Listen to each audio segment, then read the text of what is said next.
Kabinet Perang Israel mengumpulkan anggotanya di markas militer di Tel Aviv untuk membahas persiapan Israel menyerang Rafah pada Kamis 25 April 2024. Saat Kabinet Perang Israel bertemu, keluarga para sandera melakukan protes di luar kompleks untuk menuntut kesepakatan bagi pembebasan sandera.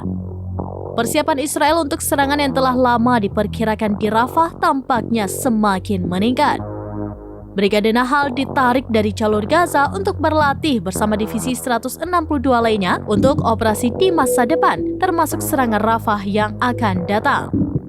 Seorang pejabat Israel yang tidak disebutkan namanya mengatakan para menteri akan membahas inisiatif baru dalam negosiasi kesepakatan dengan Hamas. Kabinet keamanan yang lebih luas sebelum Paskah telah memberikan wewenang kepada Kabinet Perang untuk menetapkan tanggal serangan Israel di Rafah. Menurut sumber pertahanan Israel yang tidak disebutkan namanya, serangan di Rafah telah siap dan menunggu persetujuan pemerintah. Selanjutnya, rapat Kabinet Keamanan dijadwalkan setelah sidang Kabinet Perang.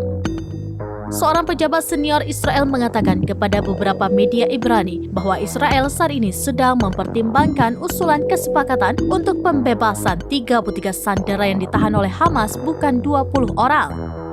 Pejabat itu menambahkan lamanya gencatan senjata yang menyertai pembebasan para sandera akan ditentukan oleh jumlah tawanan yang dibebaskan Hamas.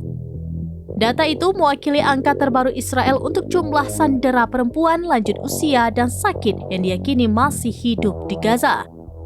Sementara Hamas bersikeras bahwa jumlahnya mendekati 20 orang. ישראל נלחמת מלחמה שאין צודקת ממנה. אנחנו נלחמים נגד מפלצות החמאס שרצחו, אנסו, ערכנו, תוך שמירה על הדין הבינלאומי.